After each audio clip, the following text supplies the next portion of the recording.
పేరు ఊరు లేని తెలంగాణ ఒక ఎమ్మెల్యే ఆరమూరు ఆయన మాటలు వింటుంటే పిచ్చి పిచ్చిగా వాగాడు.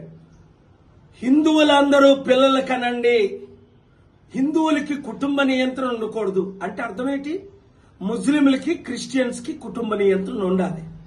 నోరిప్పితే హిందూ క్రిస్టియన్, హిందూ ముస్లిం మధ్య గొడవ పెట్టడం తప్ప ఇంకొక పని లేదు వీళ్ళకి. ఇంకా పిల్లల కంటే వీళ్ళు ఉద్యోగాలు ఇస్తారా? మోదీ గారు సంవత్సరానికి 2 కోట్ల ఉద్యోగాలు ఇస్తారని 20 కోట్లు కాదు కదా, ఉన్న 20 కోట్ల ఉద్యోగాలు పోయాయి. మరి కొత్త వాళ్ళ పిల్లల కంటే వీళ్ళు ఉద్యోగాలు ఎప్పుడు ఇస్తారు? తిండి ఎలా పెడతారు? ఉచిత విద్య వైద్యం ఎక్కడిస్తారు? వీళ్ళు గొడవలు పెట్టడం తప్ప ఇంకో పని లేదా? మోదీ గారికి పిల్లల కలండి వీళ్ళు ఎప్పుడైనా చెప్పారా? అది ఆయన ఇష్టం.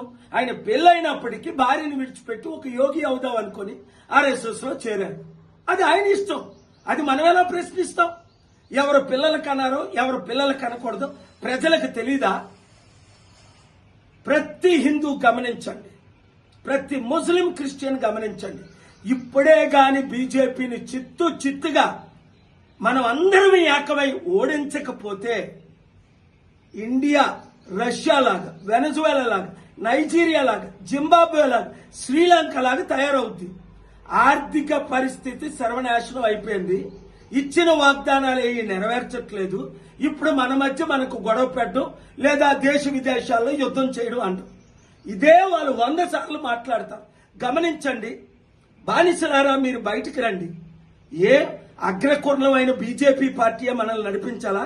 మన బీసీలని ఎప్పుడైనా వాళ్ళు ముఖ్యమంత్రి చేశారా? ప్రతి ఒక్కరు బానిసలందరూ బయటకు వచ్చి ప్రజాశాంతి పార్టీని గెలిపించి ఈ రాష్ట్రాన్ని దేశాన్ని రక్షించండి. 7569441275 కి గ్రూపులు పెట్టండి. ఈ వీడియో అందరికీ షేర్ చేయండి.